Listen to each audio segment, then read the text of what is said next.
بچے؟ ہاں عبدالباسط،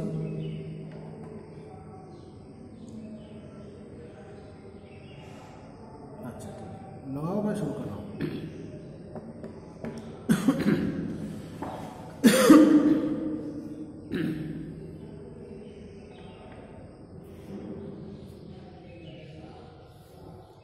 اعوذ باللہ من الشیطان الرجیم، بسم اللہ الرحمن الرحیم۔ قال اللہ تعالی: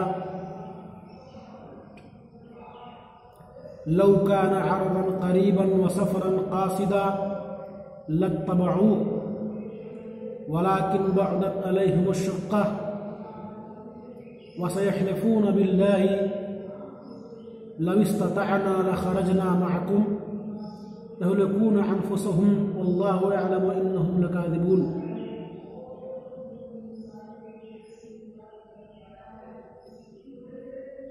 یہ سورہ توبہ کی آیت نمبر 42 ہے،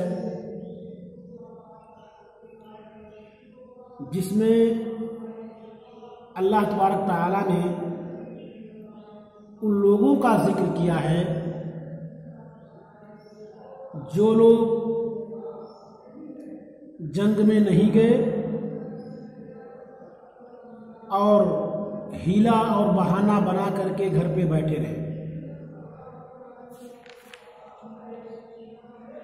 چونکہ اس سے پہلے جو آیت گزر چکی ہے جس میں اللہ تبارک تعالیٰ نے حکم دیا تھا کہ انفروا خفافا وثقالا، لوگ کوچ کر جنگ میں جائیں ہر حالت میں، ان کی جو بھی حالت ہو، بڈھے ہوں، نوجوان ہوں، امیر ہوں، غریب ہوں، تنگی ہو، خوشحالی ہو، ہر حال میں ان کو جانا ہے۔ اگرچہ بعد میں یہ آیت منسوخ ہو چکی اور اس کے بعد کمزوروں کے لیے، مریضوں کے لیے، یا جو لوگ سفر خرچ کے لیے کچھ نہیں پاتے ہیں، سواری نہیں پاتے ہیں، ان کے لیے رخصت دے دی، لیکن کچھ لوگوں نے بہانہ بنا کر کے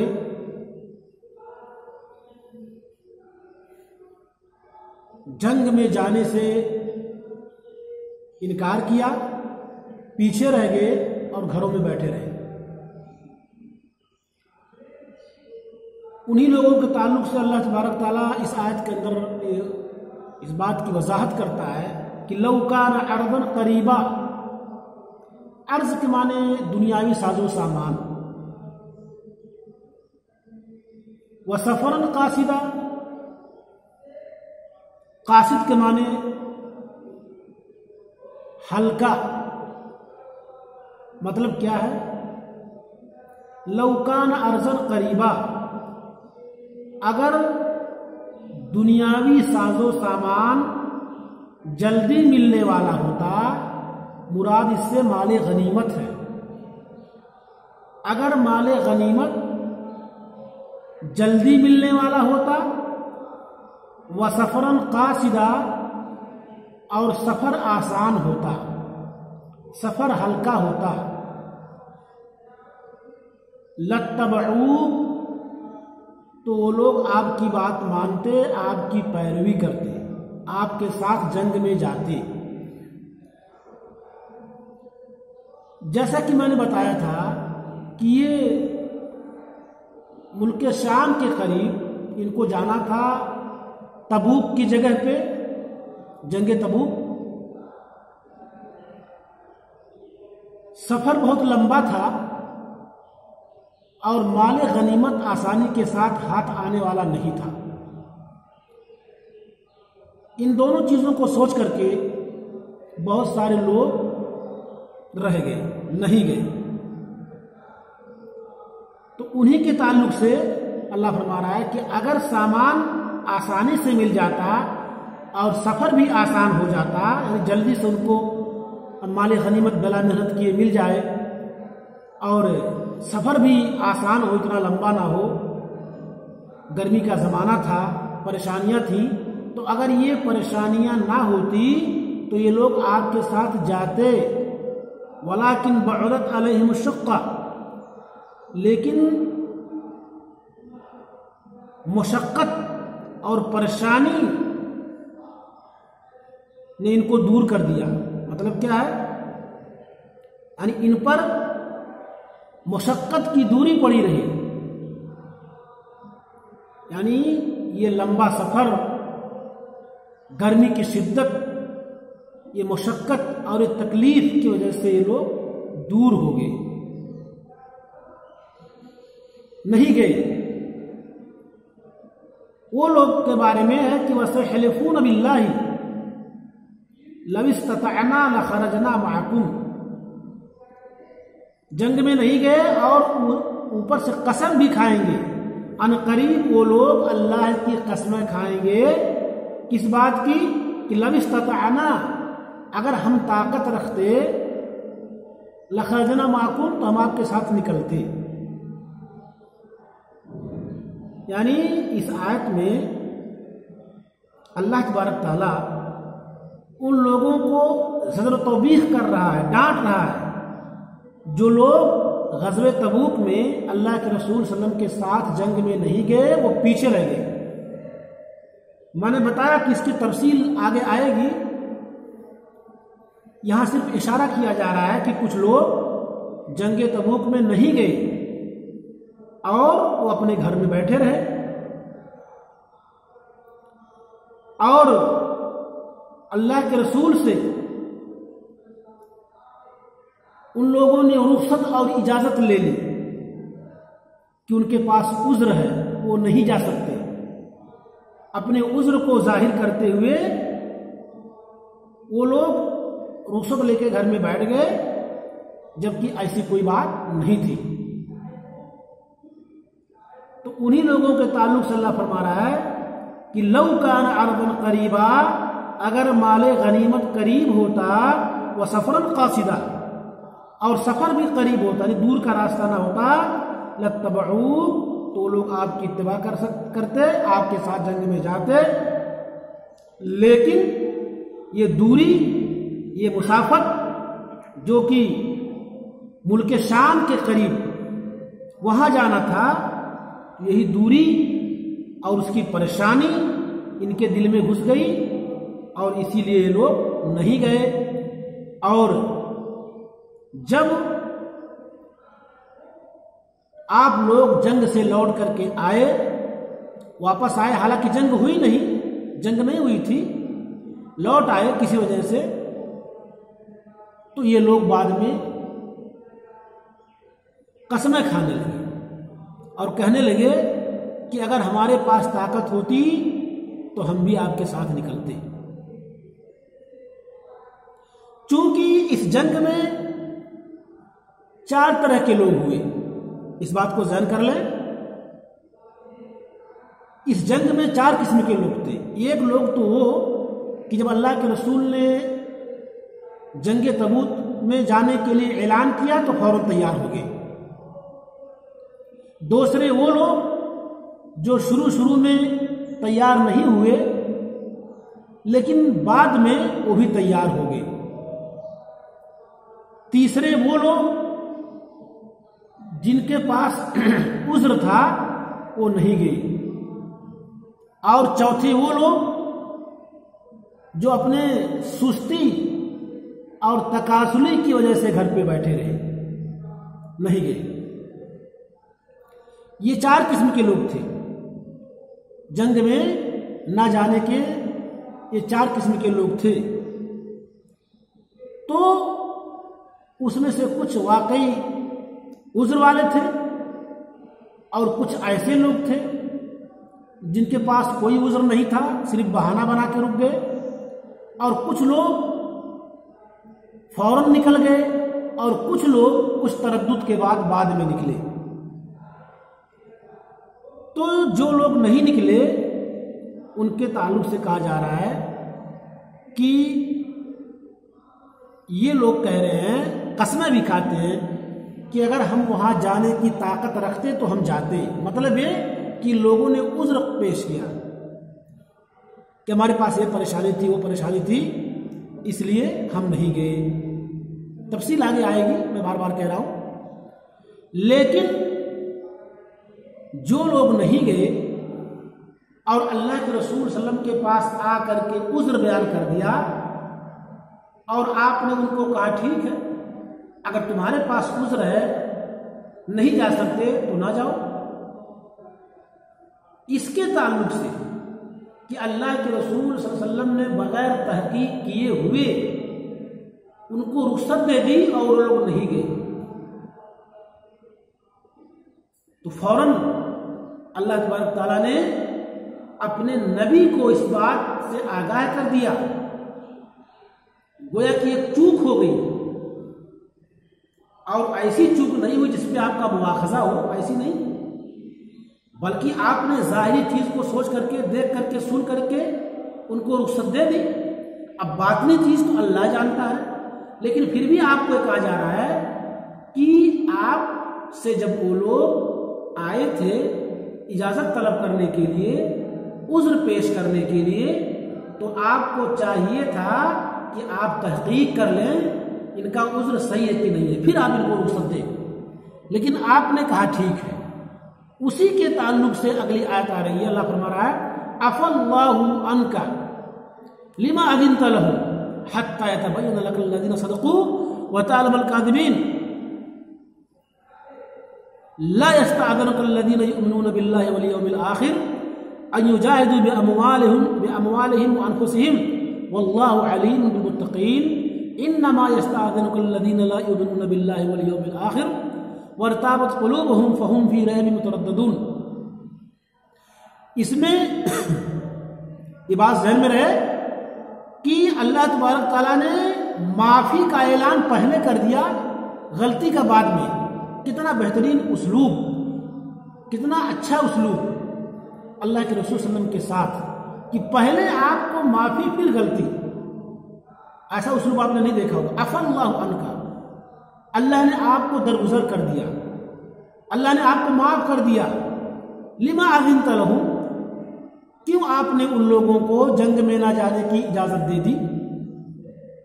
یعنی آپ نے جو عذر سن کر کے اجازت دے دی کہ ٹھیک ہے نہ جاؤ، تو گویا کہ یہ ایک چوک ہوئی آپ سے اور اللہ نے اس کو معاف کر دیا.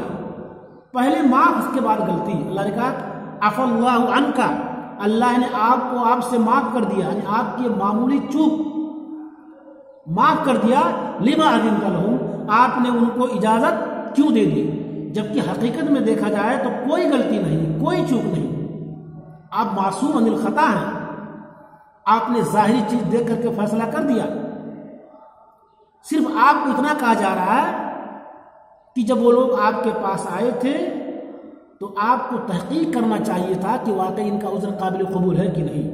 لیکن آپ نے کہا کہ کوئی بات نہیں ہے. آپ نرم دل تھا آپ کا مزاج اچھا تھا، بہترین مزاج کا آدمی تھا. آپ لوگوں کے لیے رحمت تھے، آپ سختی نہیں چاہتے تھے، آپ خیرخواہی چاہتے تھے، آپ کسی انسان کو پریشانی میں ڈالنا نہیں چاہتے تھے. اگر وہ عذر پیش کر رہا ہے تو اس کا معاملہ اللہ کے سامنے ہے. آپ نے ظاہری چیز دیکھ کر کے فیصلہ کر دیا کہ ٹھیک ہے تم پڑے رہو، نہ جاؤ. اسی بات کو اللہ نے فرمایا عفا اللہ عنک، اللہ نے آپ سے وہ چیز درگزر کر دی، آپ کو معاف کر دیا. لما اذنت لهم، کیوں آپ نے ان لوگوں کو اجازت دے دی. حتی یتبین لک الذین صدقوا وتعلم الکاذبین، یہاں تک کہ آپ کے سامنے یہ بات ظاہر ہو جاتی کہ جو لوگ اس میں سے سچے ہیں اور تم جھوٹوں کو بھی جان لیتے. یہاں تک کہ آپ تحقیق کر لیتے تو آپ کو اس بات کا علم ہو جاتا کہ ان میں سے کون لوگ سچے ہیں اور کون لوگ جھوٹے ہیں، کون لوگ حقیقت میں جن کے پاس عذر قابل قبول ہے اور کون لوگ ایسے جن کے پاس عذر قابل قبول نہیں ہے. تو آپ کو چاہیے تھا کہ آپ تحقیق کر لیتے، تصدیق کر لیتے. لیکن کوئی بات نہیں، آپ نے ظاہری چیز کو دیکھ کر فیصلہ کر دیا، اللہ نے آپ کو معاف کر دیا۔ تو اسی بات کو اللہ فرما رہا ہے کہ عفا اللہ عنک لما اذنت لہم، اللہ نے آپ کو معاف کر دیا، آپ نے ان کو اجازت کیوں دے دی، یہاں تک کہ آپ کے سامنے سچوں کی اور جھوٹوں کی پہچان ہو جاتی۔ لا یستعذرک الذین یؤمنون باللہ والیوم الآخر، آپ سے وہ لوگ اجازت طلب نہیں کر رہے تھے جو اللہ پر، یوم آخرت پر ایمان رکھتے تھے، یعنی جو لوگ حقیقت میں مومن تھے ان لوگوں نے آپ سے اجازت طلب نہیں کی یہ کہ وہ اپنے مال کے ذریعہ، اپنے نفسوں کے ذریعہ اللہ کے راستے میں جہاد کریں، نہیں، مومنوں نے جن کا ایمان اللہ پر تھا، قیامت پر تھا، وہ لوگ اپنے مال، اپنے جان کے ذریعہ جہاد کرنے سے نہیں گھبراتے تھے، وہ آپ سے رخصت نہیں چاہتے تھے۔ واللہ علیم بالمتقین، اللہ تبارک تعالیٰ متقیوں کے بارے میں بہترین جانتا ہے، اچھی طریقے سے جانتا ہے۔ بلکہ انما یستعذنک الذین لا یؤمنون باللہ والیوم الآخر، بے شک وہ لوگ آپ سے اجازت طلب کر رہے تھے جو اللہ پر اور یوم آخرت پر ایمان نہیں رکھتے تھے، جو لوگ اللہ پر اور یوم آخرت پر ایمان نہیں رکھتے تھے وہ لوگ آپ سے جھوٹ اور بہانہ بنا کر کے اجازت طلب کر رہے تھے۔ تو وہ لوگ جن کا ایمان اللہ پہ نہیں تھا، یوم آخرت پہ نہیں تھا، وارتابت قلوبہم، اور ان کے دل شک اور شبہات میں پڑے ہوئے تھے۔ ریب کے معنی شک اور شبہ، اسی سے وارتابت قلوبہم، ان کے دل شک و شبہات میں پڑے ہوئے تھے۔ یہ کون لوگ تھے؟ یہ منافقین تھے، یہ منافقین تھے۔ فہم فی ریبہم یترددون، پس وہ اپنے شک و شبہات میں متردد تھے، تردد تھا، شک شبہ تھا، اسی میں پڑے ہوئے تھے، ان کے دل میں شک اور شبہ تھا اور اپنے شک و شبہات میں وہ پڑے ہوئے تھے۔ تو وہ لوگ آپ سے رخصت مانگ رہے تھے۔ اس کے تعلق سے میں نے آپ کو بتایا کہ اس آیت میں اللہ تبارک تعالیٰ نے اپنے نبی کو بہترین طریقے سے، اچھے انداز سے، سب سے بہتر ڈھنگ سے آپ کو مخاطب کیا اور کہا کہ اللہ نے پہلے آپ کو معاف کر دیا۔ کہہ رہے ہیں کہ کچھ لوگ اس میں سے منافقین ایسے تھے جو یہ سوچ کر کے اللہ کے رسول صلی اللہ علیہ وسلم کے پاس گئے تھے کہ ان کے پاس عذر ہے، اگر اللہ کے رسول ہمارے عذر کو مان لیں، ہمیں اجازت دے دیں تو ہم گھروں میں رہیں گے، اور اگر نہ دیں تب بھی ہم گھروں میں رہیں گے، یعنی ہم نہیں جائیں گے، اپنے عذر کو ہم بعد میں پیش کر دیں گے۔ تو ایسے لوگ جنگ میں جانا نہیں چاہتے تھے اور بغیر عذر کے اپنے گھروں میں بیٹھے ہوئے تھے، ان کے دل میں نفاق تھا۔ اور میں نے بتایا کہ اس جنگ میں مسلمانوں کے شرکت کے تعلق سے مسلمانوں کی 4 قسمیں تھیں، جو میں نے آپ کو پہلے بتا دیا کہ کچھ لوگ حکم پاتے ہی چلے گئے، کچھ لوگ کچھ دیر کے بعد گئے، کچھ لوگ عذر پیش کیے، اور کچھ لوگ ایسے تھے جو سستی کی وجہ سے نہیں گئے۔ تو یہ 4 قسم کے لوگ تھے جن کی تفصیل آگے آئے گی۔ تو اللہ تبارک تعالیٰ نے آپ کو بتایا کہ یہ لوگ نہیں گئے، آپ کو تحقیق کر لینا چاہیے تھا، لیکن کوئی بات نہیں ہے، اگر آپ نے ایسا نہیں کیا تب بھی اللہ نے آپ کو معاف کر دیا، کیونکہ یہ وہ لوگ ہیں جن کے پاس کوئی عذر نہیں تھا، اور یہ لوگ ثواب کی امید نہیں رکھتے تھے، اور ان کے دل میں شک و شبہات بھرے ہوئے تھے، اور ان تمام چیزوں کو اپنے دل میں رکھے ہوئے تھے، اس لیے وہ لوگ نہیں گئے۔ اسی کے ساتھ آیت نمبر 43 44 45 کی تفسیر ختم ہوئی. باقی تفسیر آپ کو انشاءاللہ ہم کل پڑھائیں گے. وصلی اللہ علی نبینا محمد وعلی آلہ وصحبہ اجمعین. والسلام علیکم ورحمۃ اللہ وبرکاتہ.